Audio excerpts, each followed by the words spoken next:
All right, let me know the truth. How many of you out there feel like Pokemon card collecting is dead? And if you think that way, let me know in the comments down below why. What exactly has taken you to this point where you have that feeling? Is it an overall sense of disinterest in Scarlet and Violet? Is it something else? Is it the fact that prices are just dropping like crazy? I want to show you some numbers today about why I think Pokemon card collecting is not dead, and why it even shows that the hype that came from the last 3 years has not completely died off. But I definitely think that there's more room for it to fall even further. If that sounds interesting to you, like and subscribe, and let's get to it.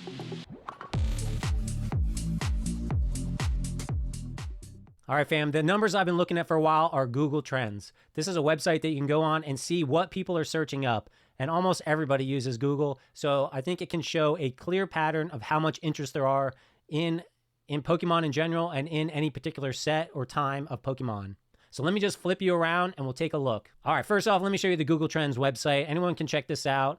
It's just trends.google.com. You can put in any search term that you have and it will show you the point in time where it reached 100% interest and all the interest levels lower than that surrounding the topic. So as you can see here, and in every case that I'll show you today, Pokemon card was my main term. So we're comparing everything to Pokemon card. And you can see here in the chart that in December of 2022, Pokemon card reached its maximum interest level on people searching it up on Google. And you can see at other points in time, which we'll go into detail for each of these, like back in October 2020, it was pretty high up, about 66% compared to the 100% that it hit in 2022.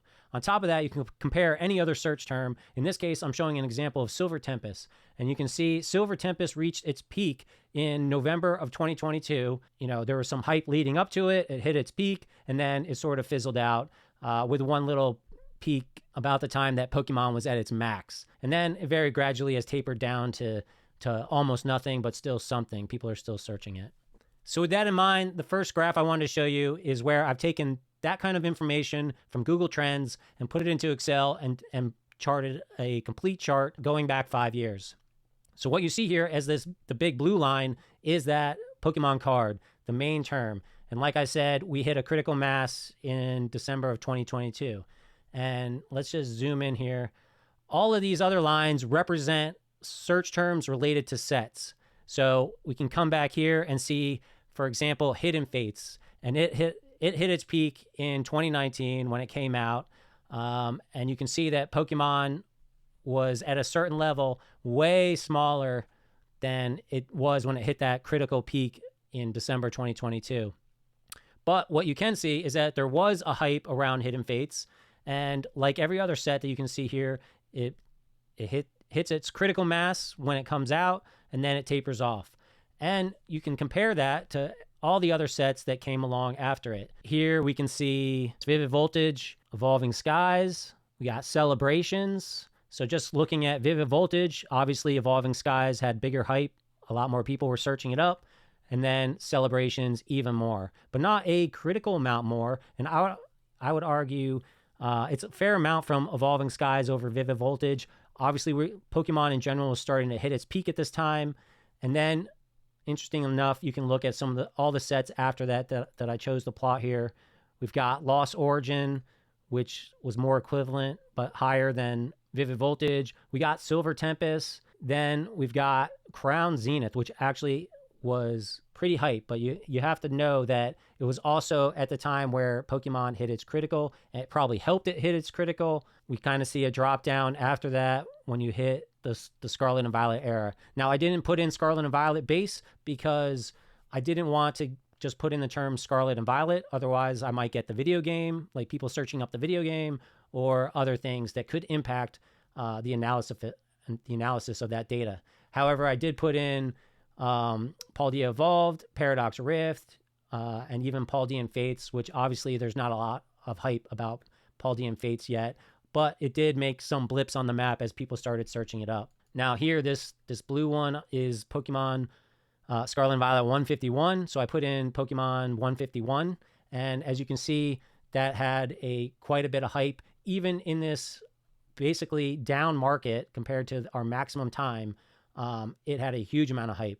people searching up Pokemon related stuff were all prominently searching up 151. I think it's worth noting that Paul D Evolved and Paradox Rift actually still commanded quite a bit of interest. And even though we are definitely seeing a downward trend on interest in Pokemon cards in general. All right, I put together a few graphs here that I wanted to share and discuss. First off, this is going back to 2004, the Pokemon card search term in general. As you can see, we've kind of had this slow and steady growth with a few peaks. We had one peak here in 2016, and then we had another peak in 2020. The other search things I put in here just to show by comparison are Evolving Skies, Paldea Evolved, and Paradox Rift. Now, Google is showing this linear trend here, which I think is very skewed because of all the hype and interest that's happening in the last couple years here. So I think that this graph is very important, but I'll show you why I don't think that this trend is accurate. So first off, like I said, back in 2016, we've got the 20th anniversary period. Generations came out. Pokemon Go came out. Hype went crazy in 2016. You see a huge peak in interest compared to previous time frames. Then we move on. We've got COVID-19, Vivid Voltage. 25th anniversary is starting to come up. So people are at home buying up Pokemon cards. Obviously, Pokemon started to boom again, just like in 2016. Now, here's the graph again, but shortened down just to going back to 2018. Like I said, we've got the Vivid Voltage peak. We've got that Logan Paul era where he was opening the base and, pulling Charizards, and people were all super hype at the time. You can see Evolving Skies came out. We're all in this peak here. Evolving Skies had a huge drive, people looking for that. Then Celebrations, people were going like crazy at that time. There was a shortage. Shops were selling for 3 times the cost, things like the UPCs and whatnot. Eventually, that was all blown out of the water, and it became much easier to get over time. Now you can see we've shifted the whole graph up. The hype has gone way, way higher since the Vivid Voltage era and COVID. Evolving Skies and Celebrations trumped the Lost Origin era, but the hype was still there. People were going up. We hit that peak in December of 2022 when Brilliant Stars came out. Everyone was still really into Pokemon, and then it started dropping from then on out. We got Lost Origin, we got Silver Tempest, and then Scarlet and Violet started dropping. Still, there was some decent interest, kind of Vivid Voltage level with the Paldea Evolved era. And when 151 got announced, it trumped Paldea Evolved right off the bat. And when it came out, hype was at an all-time high. 151 actually trumped everything else as far as interest goes, higher than Evolving Skies, higher than Celebrations. 151 just went crazy. So people were even way more hyped about 151 than we probably even realized, or at least that I even realized. I knew it was hype. I knew it was awesome. I said I liked it better than Celebrations. I still agree with that standpoint. You can see here in the graph, based on what people were doing on Google, that it was still hype.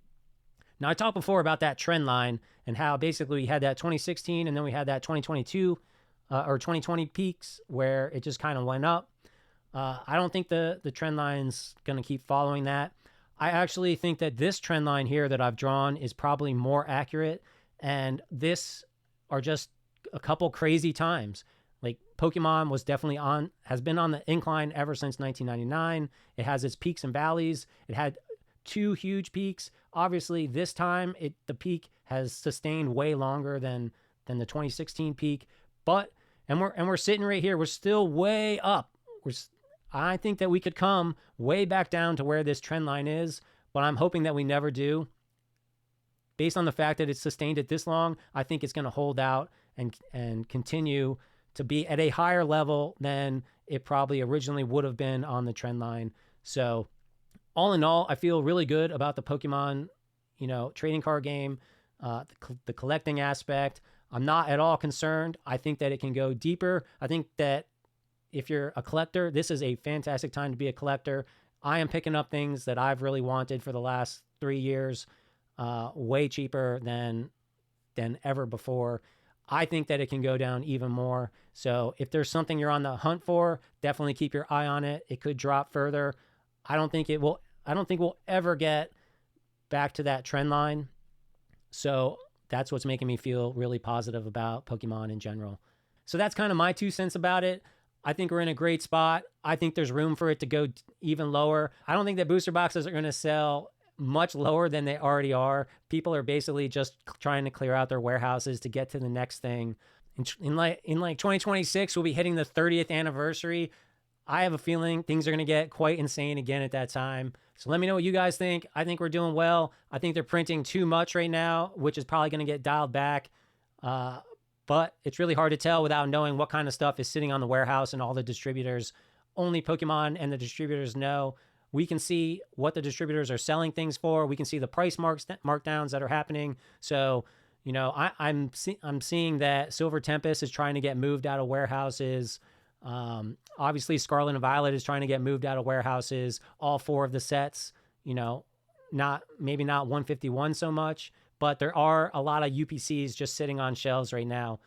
They're expensive. We're talking about, you know, you're going to pay a minimum of $76 for this $120 product. So just based on those kind of insights, people just can't sit on that stuff forever. They've got to get it out. They got to move on to the next thing. It's not really the stores and the distributors, you know, MO to try to double their money. They want to make, you know, their 10% per product or whatever they're going after and work in bulk. It's everyone else that's trying to get into the community and make that quick buck that are definitely, it's not working anymore. And that's great for the TCG game, great for the collectors. And, you know, we should all be really happy about it if we're not just in it to double our money overnight, which shouldn't be happening. It shouldn't happen in any market and anything. All right, guys, I hope you're having a great week. Enjoy this holiday season, and I'll catch you in the next video.